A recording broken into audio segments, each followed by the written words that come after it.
दोस्तों, कई बार अनजाने में और बहुत बार कारणवश हम ऐसे फैसले ले लेते हैं जिसका हर्जाना हमें जिंदगी भर भुगतना पड़ता है। आज की इस वीडियो में आपको सीखने को मिलेगा कि जिंदगी में सही फैसला लेना कैसे सीखे। बहुत समय पहले की बात है, एक राज्य में एक संत महात्मा रहा करते थे। उनके ज्ञान के बड़े चर्चे थे। वह संत बहुत ज्ञानी थे।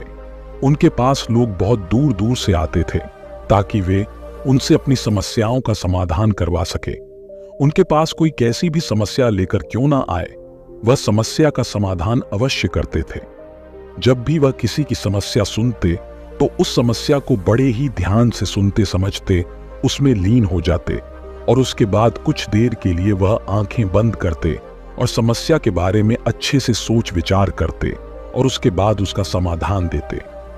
ऐसे में कोई भी व्यक्ति उनके बारे में केवल एक ही बात सोचता था, शायद इन साधु के पास कोई ऐसी चमत्कारिक शक्तियां हैं जिससे यह समाधान पूछते हैं और उसके बाद हमें वह समाधान बताते हैं।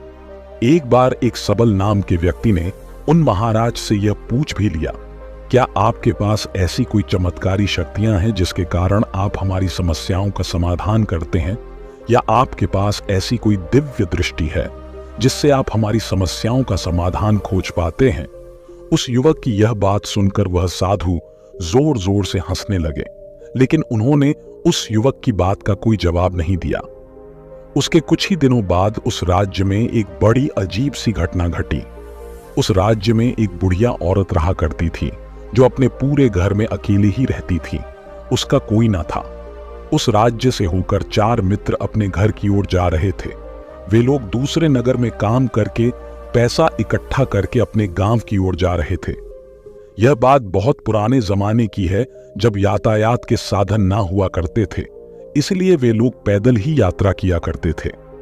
इसी कारण वे चारों मित्र अपने अपने धन को इकट्ठा करके अपने गांव की ओर प्रस्थान कर रहे थे। उन चारों ने अपना अपना धन एक छोटी सी पोटली में रखा था और उसी पोटली में उन सबकी सारी कमाई थी।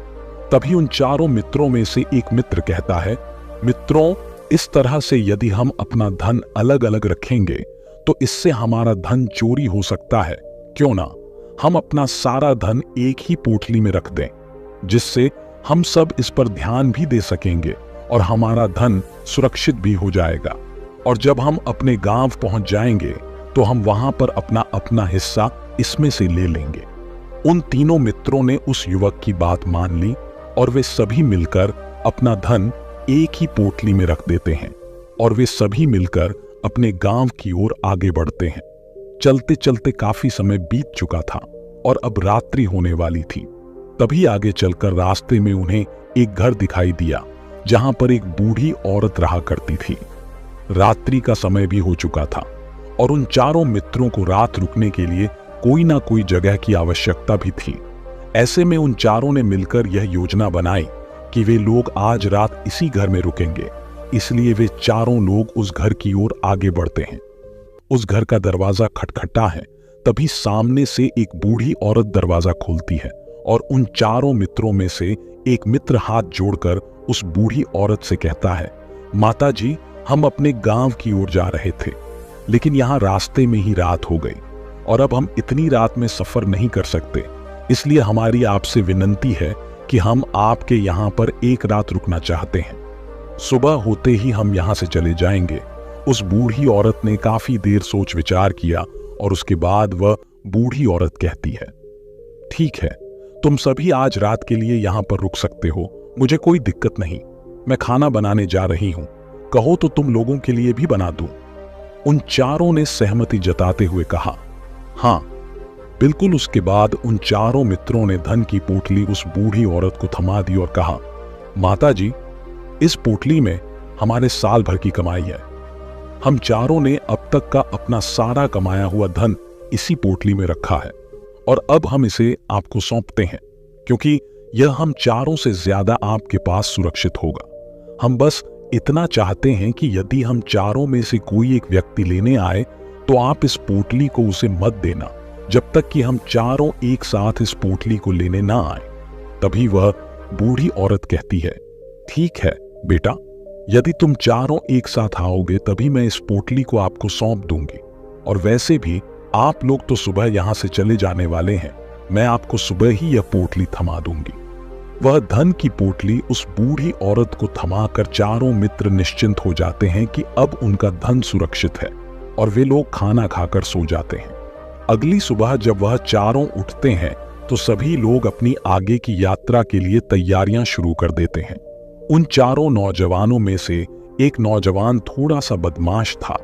वह अपने उन तीनों मित्रों से कहता है, भाइयों, इस बूढ़ी औरत ने हमारी रात भर खातिरदारी की है, हमें अच्छा भोजन खिलाया, सोने के लिए अच्छी जगह दी, रात भर यहां सर छुपाने के लिए एक अच्छा मकान दिया, और हमने अब तक उसके लिए कुछ नहीं किया।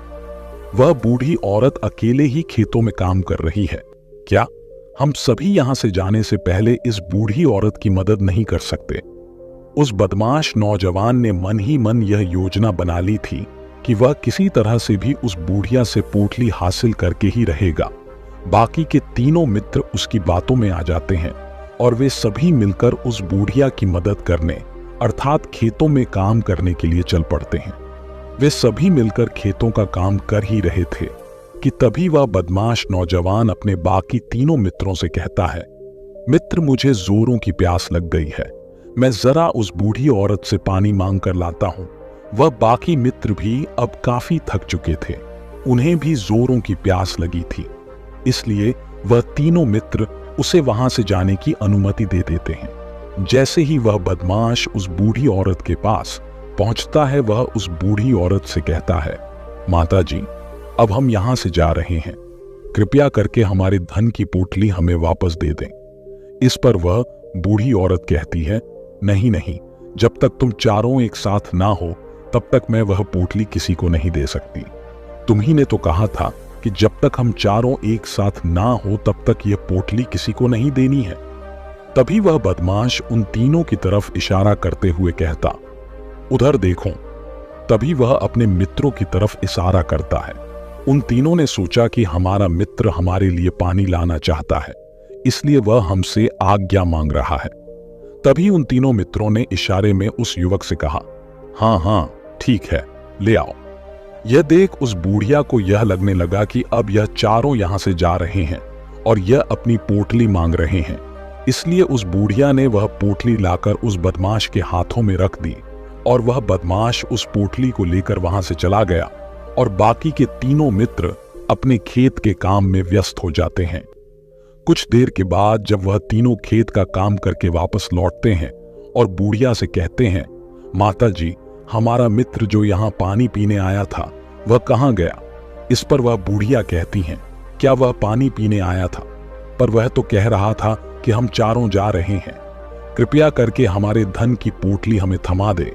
तब तीनों बड़े आश्चर्य होकर उस बुढ़िया से कहते हैं, माता जी, हमने भला कब कहा? वह पोटली मांगी थी, हमें तो प्यास लगी थी और हमने पानी के लिए इशारा किया था। तभी बूढ़ी औरत उन तीनों से कहती हैं, परंतु अब तो वह पोटली लेकर जा चुका है। तभी वह तीनों मित्र सर पकड़कर रोने लगते हैं और कहते हैं, माता जी, उसमें हमारा सारा कमाया हुआ धन था जो वह अकेले लेकर भाग चुका है। हमने तो आपको कहा था कि जब तक हम चारों एक साथ ना आए तब तक आपको वह पोटली किसी को नहीं देनी है, फिर आपने ऐसा क्यों किया? इसमें आप ही की गलती है। हमने आपको उस पोटली की हिफाजत के लिए रखा था और आपने उसे एक ऐसे आदमी के हाथों में दे दिया जिसने हमारा सारा धन हमसे लूट लिया। हम बर्दाश्त नहीं करेंगे, हम राजा के पास जाएंगे और राजा से आपकी शिकायत करेंगे, न्याय की मांग करेंगे। अब तो इस बात का राजा ही फैसला करेंगे। तीनों नौजवान क्रोधित होकर राज दरबार में पहुंच जाते हैं और अपनी सारी समस्या उन राजा को बता देते हैं। जब वह राजा उन तीनों नौजवानों की बात ध्यानपूर्वक सुनता है तो वह तुरंत ही उस बुढ़िया को राज दरबार में पेश होने का आदेश देता है। राजा के आदेश पर राजा के सैनिक तुरंत ही उस बूढ़ी औरत को राज दरबार में पेश करते हैं और राजा भरी दरबार उस बूढ़ी औरत को दोषी करार कर देता है और कहता है, तुम्हें वह पोटली उस अकेले व्यक्ति को नहीं देनी चाहिए थी, जब उन्होंने तुमसे कहा था कि जब तक वह चारों एक साथ उस पोटली को लेने ना आए तब तक तुम्हें वह धन किसी को नहीं देना चाहिए था। इसमें तुम्हारी गलती है और अब तुम्हें इसका हर्जाना भरना होगा। तुम्हें इनका धन लौटाना होगा। राजा का यह आदेश सुनकर बूढ़ी औरत फूट फूट कर रोने लगती है और राजा से मदद की गुहार लगाती है और कहती हैं, हे राजन, मैं तो एक बूढ़ी औरत हूं और मेरे पास इतना धन नहीं है और ना ही मेरे घर में कोई ऐसा है जो धन कमाता हो। मेरे पास इतना धन नहीं कि मैं इनका धन लौटा सकूं। मैं तो अकेली हूं, बेसहारा हूं। कृपा करके मुझ पर रहम करें। लेकिन राजा उस बूढ़ी औरत की एक नहीं सुनता। वह बूढ़ी औरत रोते हुए अपने घर की ओर जा रही थी। यह सोच रही थी कि आखिर मैं इतना धन कहां से लाऊं कि कैसे मैं उन लोगों का यह धन उन्हें लौट पाऊंगी। मेरे पास इतना धन नहीं है, मैं क्या करूं, कैसे करूं, कहां से लाऊं इतना धन? यदि मैंने उनका धन नहीं लौटाया तो मुझे राजा मार डालेगा। वैसे भी मेरी ही गलती है। जब उन चारों ने मिलकर मुझसे कहा था कि जब तक हम चारों एक साथ ना आए तब तक वह पोटली किसी को नहीं देनी है, फिर भी मैंने वह पोटली केवल उस एक व्यक्ति को थमा दी। इसमें गलती तो मेरी ही है। वह रोते रोते यह सारी बातें सोचते हुए अपने घर की ओर जा रही थी। तभी रास्ते में उस बूढ़ी औरत को वही संत मिले जो उस नगर में किसी भी समस्या का समाधान बड़ी ही सरलता और सहजता से करते हैं। उन्होंने उस बूढ़ी औरत से कहा, क्या बात है बेटी, क्यों रो रही हो? इस पर वह बूढ़ी औरत उस संत को सब कुछ सच सच बता देती है और कहती है, हे महाराज, इसमें गलती तो मेरी ही है। उन चारों ने तो पहले ही कहा था कि जब तक वे चारों एक साथ ना आए तब तक वह पोटली मुझे किसी को नहीं देनी है। लेकिन मेरी बुद्धि मारी गई थी, जो मैंने वह पोटली केवल एक व्यक्ति को थमा दी और वह उनका सारा धन लेकर वहां से भाग गया। लेकिन अब मुझे यह समझ नहीं आ रहा कि मैं वह सारा धन कहां से लाऊं, कैसे जुटाऊं। मेरे पास इतना धन नहीं है और राजा ने तो आदेश भी दे दिया है कि मुझे उनका धन लौटाना ही पड़ेगा। लेकिन मैं यह समझ नहीं पा रही कि इतना सारा धन मैं कहां से लाऊंगी। तभी वह संत उस बूढ़ी औरत से कहते हैं, शांत हो जाओ, मैं कोई ना कोई रास्ता जरूर निकाल लूंगा।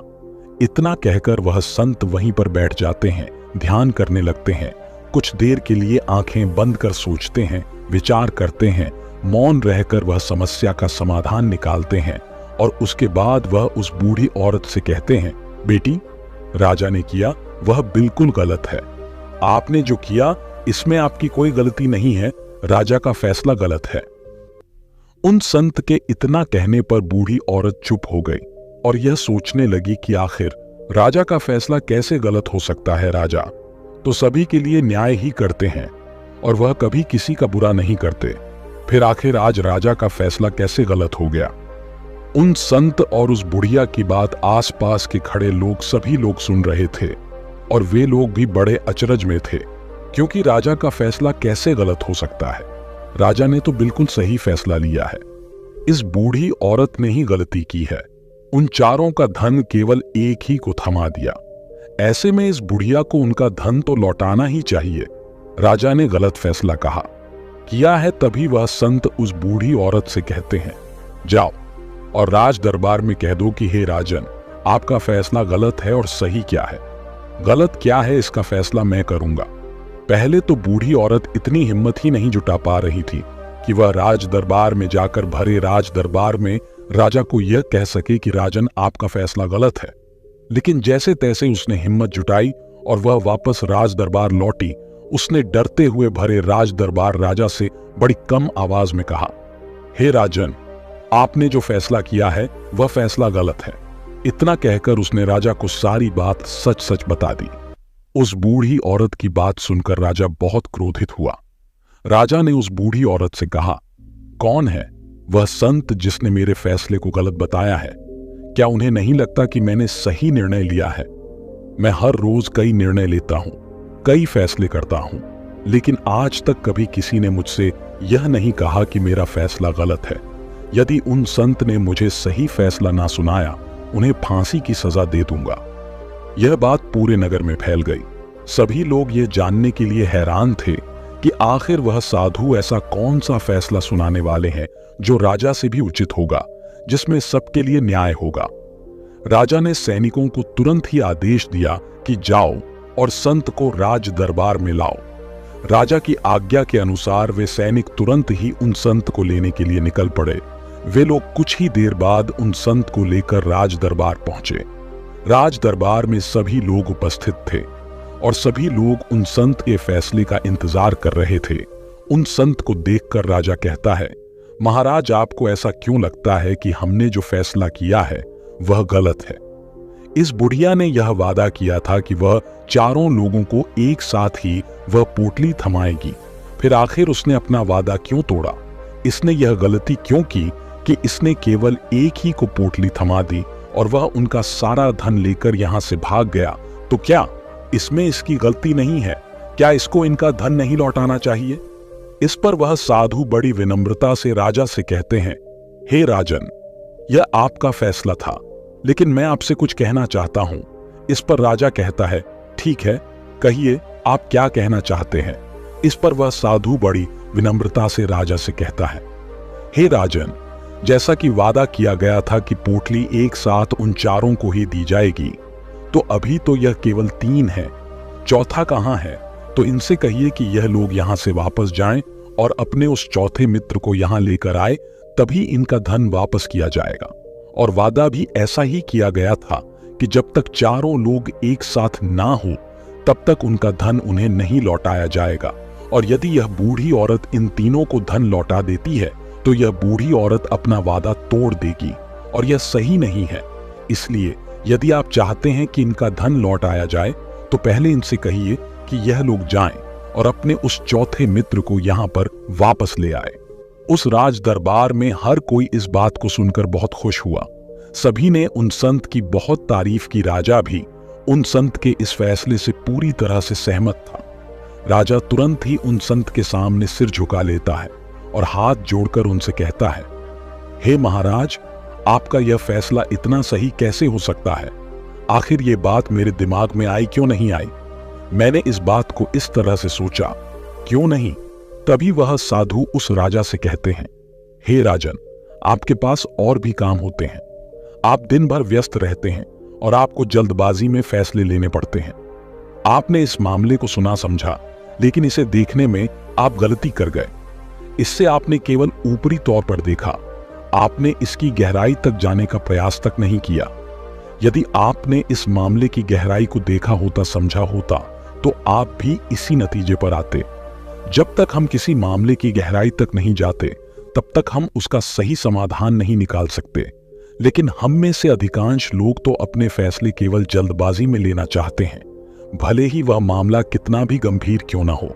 हमें तो बस अपना हक चाहिए, हमारा नाम होना चाहिए, भले ही फैसला हमारे लिए आगे चलकर हमारे लिए नुकसानदेह क्यों ना हो।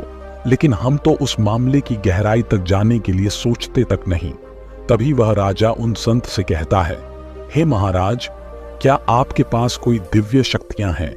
क्या आपके पास ऐसी कोई चमत्कारिक शक्ति है जिसे आप सवाल करते हैं और बदले में वह आपको जवाब देती है, जिस कारण आप सटीक और सही समाधान बता पाते हैं?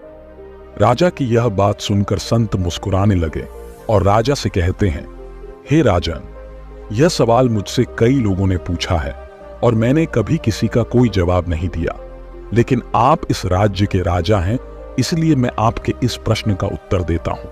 आप में से कई लोगों को यहां ऐसा लगता है कि मेरे पास कोई ऐसी शक्तियां हैं जिससे मैं बात कर सकता हूं, जिससे मैं कोई भी समस्या का समाधान पा सकता हूं।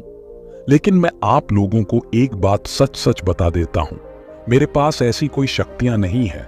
मैं तो केवल हर मामले की गहराई तक सोचता हूं, उस बात पर विचार करता हूं, और जब मैं विचार करता हूं तो मेरे सामने कई सारे समाधान आते हैं, और जो समाधान मेरे सामने आते हैं मैं उन पर भी विचार करता हूं, उनके बारे में भी गहराई तक जाता हूं, और जब मुझे लगता है कि इस समस्या का समाधान यही होना चाहिए, तभी मैं समाधान उस व्यक्ति को देता हूं ताकि वह अपनी समस्या का समाधान कर सके। अब आप ही सोचिए, आप जल्दबाजी में यह फैसला लेकर इस बुढ़िया का जीवन पूरी तरह से बर्बाद कर देते। हमारा पूरा जीवन केवल एक फैसले पर निर्भर करता है। यदि वह फैसला सही हुआ तो हमारा जीवन अच्छा बन जाएगा, और यदि वह फैसला गलत निकला तो हमारा जीवन नर्क से भी बदतर हो सकता है। इसलिए यदि आप सही और सटीक फैसला लेना चाहते हैं तो आपको मौन रहना सीखना पड़ेगा। मौन रहकर उस पर विचार करना सीखना होगा, क्योंकि हमारे फैसले ही हमारा भविष्य तय करते हैं, हमारी जिंदगी का अगला पड़ाव तय करते हैं। फिर चाहे वह फैसले छोटे हो या बड़े, वे ही हमारी जिंदगी को निर्धारित करते हैं। इसलिए सबसे पहले हमें सही फैसले लेने के लिए मौन रहना सीखना आवश्यक है, उन पर विचार करना आवश्यक है। और जब आप ऐसा करते हैं तो आपके सामने एक ही समस्या के कई सारे समाधान निकल कर आते हैं। और जब आप उन पर गौर करेंगे तो आपको यह समझ में आएगा कि उन फैसलों का समाधान कैसा होना चाहिए, कि समाधान से आपको क्या फायदा होगा और क्या नुकसान होगा, या उस समाधान पर सोच और विचार करने पर ही आप उसे समझ सकते हैं। और तभी आप यह निर्णय भी ले सकते हैं कि क्या यह समाधान उचित रहेगा या नहीं। और यह सब संभव हो सकता है यदि हम कम बोलना शुरू करें, अब पूरी तरह से मौन हो जाए। इसका अर्थ यह है कि आप भीतर से शांत हो जाएं। और जब आप भीतर से शांत होने लगते हैं तो आपका मन स्पष्ट होने लगता है, साफ होने लगता है, और आप किसी भी चीज पर सोच विचार कर सकते हैं। और जब आप भीतर से शांत होने लगते हैं तो आप ऊपर से भी कम बोलते हैं। और जब आप धीरे धीरे कम बोलने के आदी हो जाते हैं तो आप साफ और स्पष्ट तौर पर सोच और समझ पाते हैं। आपके विचारों में शुद्धता आ जाती है, जिससे आपको यह साफ और स्पष्ट देखने को मिल जाता है यह कौन सा फैसला सही होगा और कौन सा फैसला गलत होगा। आपको उस परिस्थिति में क्या करना चाहिए और क्या नहीं करना चाहिए। लेकिन हम में से अधिकांश लोग अपने आप को सही साबित करने के लिए, अपने आप को ऊंचा साबित करने के लिए अत्यधिक बोलते हैं, और इतना बोलते हैं कि हर कोई उनकी बातों को गंभीरता से नहीं लेता। उन्हें ऐसा लगता है कि मानो ज्यादा बोलना ही हमारे लिए हमारा शस्त्र है, लेकिन वह यह भूल जाते हैं कि वह अत्यधिक बोलकर मूर्ख बन रहे हैं।